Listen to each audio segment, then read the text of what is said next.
अभी मुझसे पूछा जा रहा है कि सर आपने संजय सिंह जी के बारे में बताया, उनकी गिरफ्तारी के बारे में बताया, जो न्यूज क्लिक के पत्रकारों पर एक्शन हो रहा है, क्या वो गलत है, क्या वो सही है? साथियों, मैंने बताया ना, मैं कोई इन सब चीज का एक्सपर्ट नहीं हूं कि मैं आपको ये बताऊं। मैं तो उनके पीछे की राजनीति बता सकता हूं, और मैं ये मानता हूं जितना प्राइम फेसी दिख रहा है, मैं समझता हूं पत्रकारों पर इस तरह के हमले नहीं होने चाहिए। अगर किसी पत्रकार की किसी संस्था ने पैसा लिया है, मान लीजिए चाइना से पैसा लिया, पहली बात तो चाइना से पैसा लेना कोई अपराध तो है नहीं, और पीएम केयर फंड बनाया गया था, पीएम केयर फंड में बहुत सारी चाइनीज कंपनी ने पैसा दिया। अभी अदानी जी का तो मेन इन्वेस्टर ही चाइना का बंदा है, चाइनीज सिटीजन है। तो चाइना से पैसा लेना कोई अपराध थोड़ी है, अगर लीगल तरीके से लिया जा रहा है। तो पहली बात तो चाइना से पैसा लेना अपराध नहीं है। दूसरा, अगर किसी संस्था ने पैसा ले लिया, मान लीजिए मैं कहीं नौकरी करता हूं, वहां की संस्था किसी से पैसा ले रही है, और वो चाइना का है या चाइना का रिसोर्सेज है या जो भी है, और मैं वो पैसा, मैं वहां सैलरी ले रहा हूं, तो क्या मेरा पैसा चाइना का बन जाएगा, या मुझे इन्वॉल्व मान लिया जाएगा क्योंकि आप इन्वॉल्व हैं, क्योंकि आपकी संस्था से चाइना से पैसा आया? तो चाइना से पैसा लेना इलीगल डिक्लेयर कर दो भाई। और अगर चाइना से पैसा लेना इलीगल नहीं है, तो मेरी संस्था पर अगर रेड भी पड़ती है तो मेरे ऊपर क्यों पड़ेगी? मैं वहां जॉब करता हूं या काम करता हूं, तो और मेरा तो कॉन्ट्रैक्ट है। तो उन पत्रकारों का तो कोई दोष नहीं है।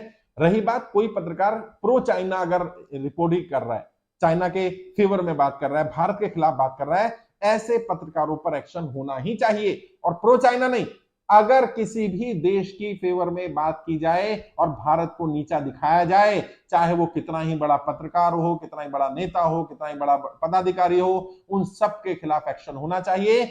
हर देश अपने ऐसे लोगों के खिलाफ एक्शन लेगा, लेना ही चाहिए। ये सबसे बड़ा अपराध है, ये सबसे बड़ा राष्ट्रद्रोह है।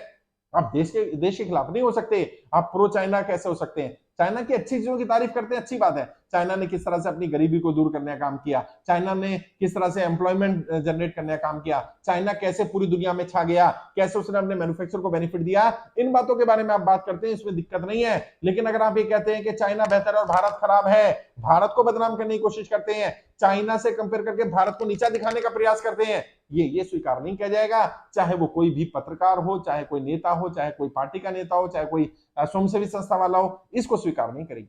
तो मैं समझता हूं पत्रकारों को अरेस्ट नहीं करना चाहिए था। पत्रकारों के यहाँ इस तरह से आरोप लगाना कि आपने आतंकवादी घटनाओं में लिप्त पाए गए, उनका लैपटॉप छीन लेना, उनका मोबाइल फोन ले जाना।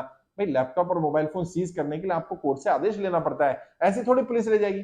मान लीजिए मेरा मोबाइल फोन, मेरा लैपटॉप ले गया आप, और उसमें आपने कुछ भी डाल दिया, क्योंकि मेरा आईडी पासवर्ड सब कुछ उसमें है, आपने मेरे ईमेल से किसी को मेल कर दिया और दिखा दिया जी आप अलकायदा से संपर्क में थे, आपने तो ईमेल किया हुआ है, मेरे फेसबुक पेज, यूट्यूब का कहीं भी लिंक आपके पास है, उसको कहीं भी शेयर कर दिया, किसी भी ग्रुप में शेयर कर दिया।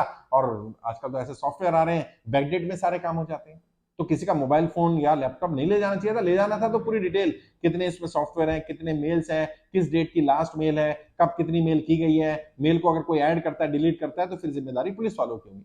और पुलिस वालों को ऐसा नहीं करना चाहिए। और जिस तरह से पैरामिलिट्री फोर्सेस को लेकर के जा रहे हैं, आप घातक हथियार लेकर के जा रहे हैं, अरे भाई आप जाइए, इंक्वायरी करिए, 2 लोग जाइए, बात करिए, बात करके बुला लीजिए। अगर आपको कोई डाउटफुल लग रहा है उसकी बात में, कोई लग रहा है शक है या गलत है, तो उसको अरेस्ट कर सकते हैं।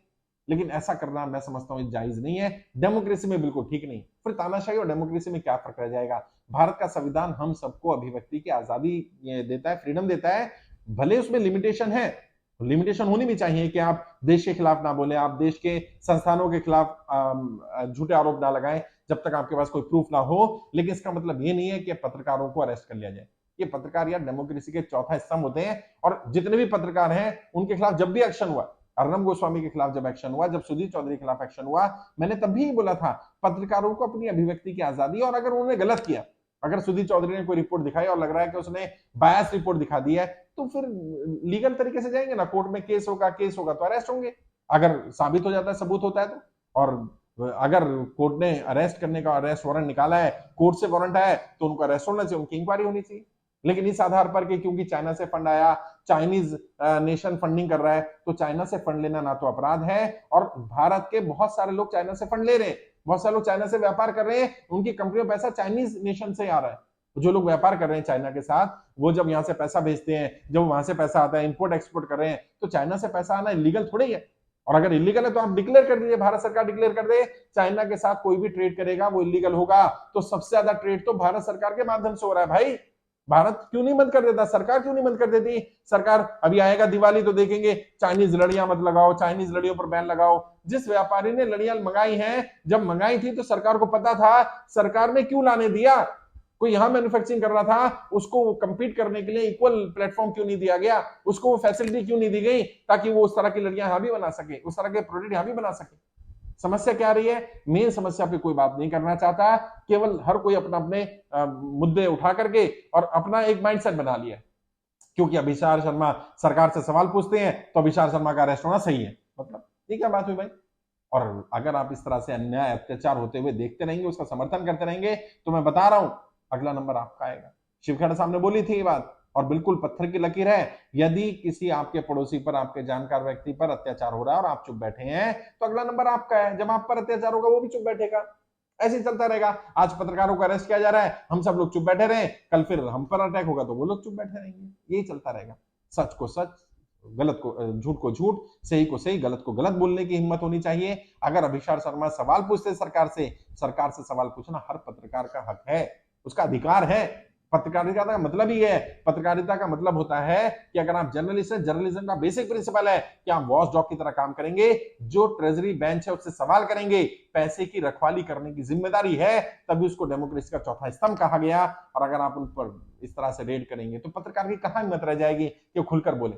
मेरे जैसे व्यक्ति जो पॉलिटिकल ट्रेनिंग देने का काम करते हैं, उनमें कहां हिम्मत रह जाएगी कि वो वीडियो बना करके सच बोले कि पर्दे के पीछे की राजनीति क्या होती है, कैसे की जाती है, किस तरह से राजनीति का उपयोग अपने लिए किया जाता है, किस तरह राजनीति इसका उपयोग करते हैं। हम बोल ही नहीं पाएंगे भाई। तो आप चाहते हो कि सबकी जबान बंद कर दिया, तो डिक्लेयर कर दो देश में डेमोक्रेसी नहीं है, लोकतंत्र नहीं है भैया, देश में तानाशाही है, और सरकार के खिलाफ बोलना या सरकार से सवाल करना अपराध माना जाएगा, बात खत्म हो जाएगी। और सरकार से सवाल ना करे तो किससे करे? विपक्ष से सवाल करे। मतलब मुझे समझ में नहीं आता सवाल किससे किया जाए? सवाल तो सत्ता पे जो बैठे हैं उनसे किया जाएगा ना। लोग हमें बोलते हैं आप मनमोहन सिंह से सवाल नहीं करते। भाई देखो तो सही हमारा इतिहास, सबसे ज्यादा सवाल हम ही करते थे, सबसे ज्यादा सवाल हम ही करते थे। और तब हम भाजपा के समर्थकों के, नेताओं के आंखों के तारे हुआ करते थे कि यार ये अच्छे सवाल करता है। आज क्योंकि सरकार आपकी है, और कल कभी तो सरकार बदलेगी ना, 5 साल, 10 साल, 20 साल, 30 साल, और अभी तो हमारी उम्र रहेगी इतनी, हम तो 100 साल जीने वाले लोग हैं यार। तो हम अगली सरकार से भी सवाल करेंगे, और उतना ही मुखर होकर के करेंगे। सरकारों से सवाल करना हर नागरिक का दायित्व बनता है, कर्तव्य बनता है। आप वोटर हैं, सपोर्टर हैं, अच्छी बात है, वोट डालिए और विपक्ष में आकर बैठ जाइए। सरकार आपकी पसंद की हो तो सवाल करिए, सरकार आपकी पसंद की ना हो तो सवाल करिए। और यदि अपनी पसंद के नेता, अपनी पसंद की सरकार से भी सवाल ना कर पाए, तो फिर खुद से सवाल करिए, किसे चुन लिया, किसे सर पर बैठा लिया, जिसने आपकी अभिव्यक्ति की आजादी भी छीन ली।